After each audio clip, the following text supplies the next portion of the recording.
Hey there, Jesse Moore. Fred Boskus, we're with Pickett Street Properties.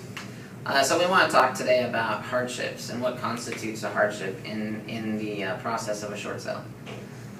So one of the things that when we work with the banks is that they want to know why the borrower is selling, what is forcing them to sell. And I mean, obviously, they're looking at taking a loss, and they're not just going to be signing those off willy-nilly.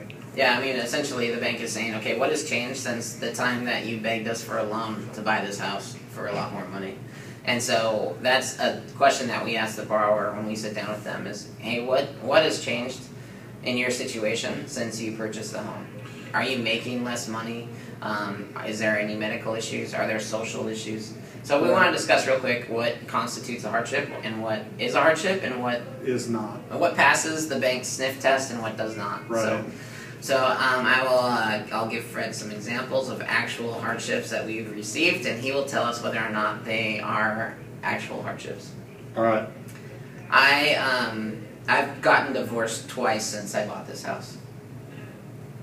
That might pass the test. Yeah, I think it would because it's a social change, and so social change is actually a realistic expectation of a hardship, because when you get divorced, when you get married and divorced twice in the period of time that you last bought your house 3 years ago, then that's a costly endeavor. You have to get married twice and pay for a wedding, and then you have to get divorced twice and pay for that. Well, and plus the fact that depending on whether there's the possibility of alimony and child support, which would definitely impact your expenses. So this is one. Okay, you'll know this one. My house is too small. Well, I make the same amount of money. I'm healthy. I'm young and vibrant, but my house is too small. That's nice, but I don't think that's going to quite qualify as a hardship.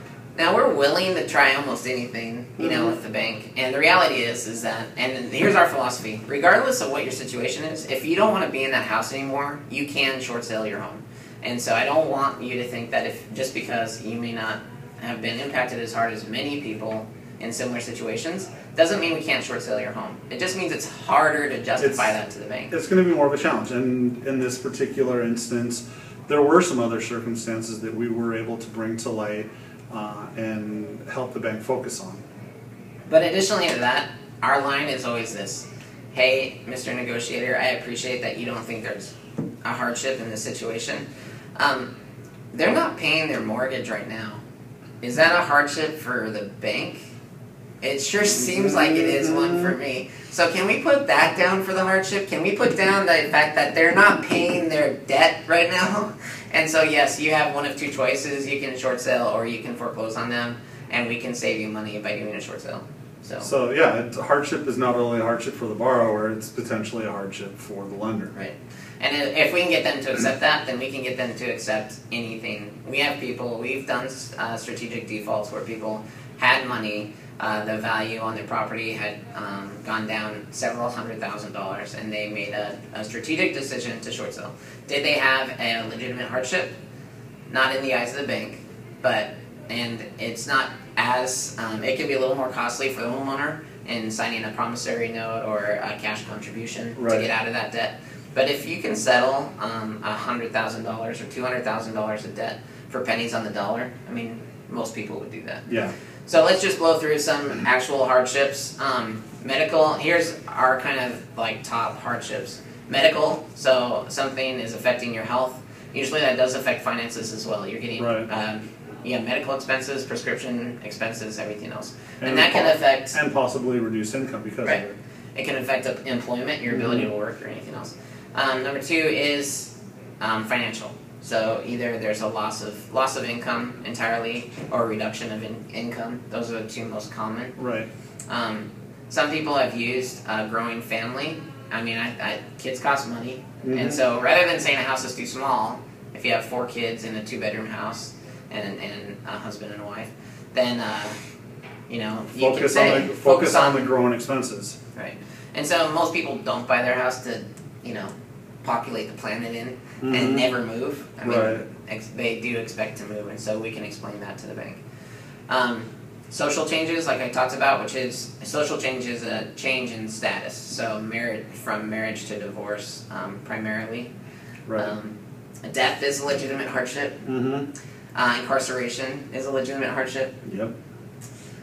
We run into a lot of different scenarios, but so we want to explain if it's a legitimate hardship and the bank sees that, we have very little resistance. If the bank doesn't see a hardship, then we can still get that short sale done. It's just going to be a little more challenging. Right. And it's going to cost you as the homeowner a little bit more money, either in a cash contribution or promissory note. And one more, job transfer. Relocation. So relocation is also a legitimate hardship. Also, though, can be a little sticky, just because the bank would certainly not see that in the same way as like a medical or job loss. True. And so they may want them to think about renting or some other situation. So, but yes, job transfer or relocation is legitimate as well. All right, there you go, hardships and short sales. Thanks, guys. Thank you.